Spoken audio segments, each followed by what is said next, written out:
In this video, we traveled from Aurora, Bolivia, south to Uyuni, where we did a salt flats tour, back up a bit to Sucre, and then finally ending in Santa Cruz, Bolivia. We started our salt flats tour with a visit to the train graveyard, where people made sculptures out of the trains that had been abandoned here, mostly from the 1900s. We entered the salt flats proper, where the scenery was absolutely amazing. Bright white salt on the ground, occasional pools with some colorization, and just the brightest blue sky. We stopped for a lunch that our guide had brought with us, where we ate in a building where the furniture was made out of salt. Here you can see a picture of the salt flats. And within the salt flats, there are these little islands, such as Isla Inca Huasa, where you can see us standing in front of. Taking advantage of the weird perspective offered by the salt flats, we took some funny pictures. Right now in the salt flats, we're at about 12,000 feet, which is about 3,600 meters. We spent the rest of the afternoon enjoying scenery, including seeing, for Stuart and us, our first time seeing quinoa growing. We ended up in a hotel overnight that had salt furniture, where they served a homemade dinner, including this amazing soup with quinoa in it.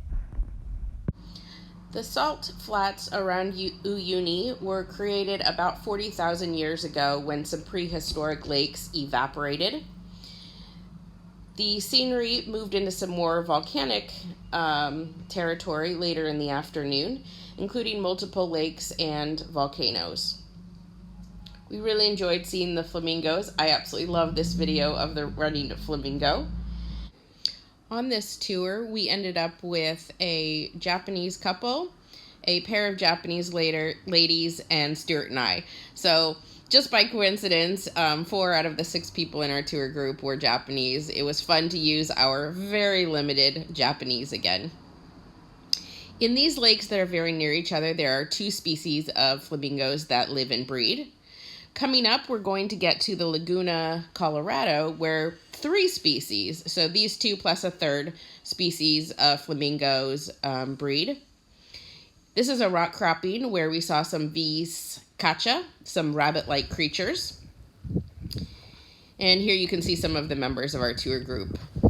This whole time we're gaining elevation. So we ended this day at about 6,000 feet, which is about 4,850 meters, in an area called Sol de Mañana, which is known for its volcanic activity. This is the Laguna, Colorado I mentioned. The red color comes from algae, and right at the bottom there you can see the little white dots of flamingos. And here, because we are so high up, you can see that we're actually driving past patches of snow. And this is the volcanic activity you can see in Sol de Mañana. We ended our tour just past the Sol de Mañana in some hot springs that we were able to enjoy while watching the stars and listening to a talk about the constellations in the southern hemisphere. The morning of our 3rd day, we continued heading west in order to get this viewpoint, which is as close as we got to Chile on this trip. We turned around and headed back to Uyuni. We saw lots of vicuña along the way. This is the best video I could get of them, and even there you can see the reflection of the car window in the video. Did get some nice still shots. The vicuñas are smaller than llamas and alpacas, and they're also the species that can't be tamed, so they're only found in the wild. Because we were losing so much altitude, we also went through some periods where the rain clouds were right over top. So we went through some really dramatic changes in scenery on our way back to Uyuni. The sun came out for us during our lunch break, so we ended up having lunch in Valle de Roca, or Valley of the Rocks. We were able to explore and walk around the rock formations while our guide made a lunch of fresh vegetables and canned tuna fish. Stuart's always making the joke that we're going to see an elephant where we go, so I was excited that in Bolivia I finally found an elephant. The rest of our journey back to Uyuni was a bit hair-raising. Not only did the weather continue to fluctuate, but we had to do a bit of off-roading. Here in Bolivia, a common form of protest is to blockade streets, and our guide was afraid that the road into Uyuni was blockaded. So we had to go off roads. And we did end up having to run a blockade. Fortunately, it was unmanned, but we had to circumvent a mound and go through a bit of a stream where they had dug out the road beyond this mound that you're looking at here. We were able to get into Uyuni on time, and that meant we got on our bus from Uyuni up to Sucre. This was the second time our bus was blockaded, so it ended up taking us many hours more than expected to get to Sucre. We ultimately decided to fly from Sucre to Santa Cruz to avoid missing our international flights. These are scenes of Sucre, but the reason we went was to go see dinosaur tracks. The dinosaur tracks are at a location called Orco, which is just outside of Sucre, at the Parque Cretacecio. There are 4 different types of dinosaur tracks that you can see here. And they date from 68 million years ago. What used to be lying flat is now a completely vertical wall that was discovered during mining operations. I think it was for a concrete factory. So they've left it open to weather now, and as time goes by, some tracks disappear, but new tracks are revealed as the wall continues to weather. Really, really amazing. You do have to do quite a bit of hiking to get there. You have to hike up quite a bit to get into the entrance of the park. And then once you're in the entrance of the park, they take you back down everything you just hiked to see the tracks up close, like what we're doing here.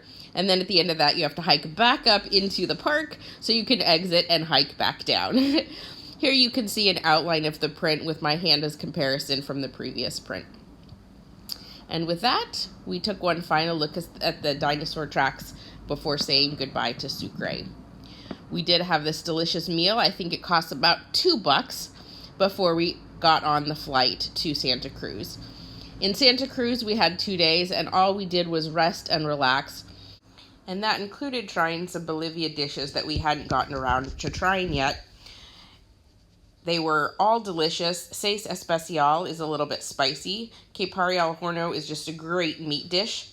And sopa de mani, which is peanut soup, was absolutely delicious.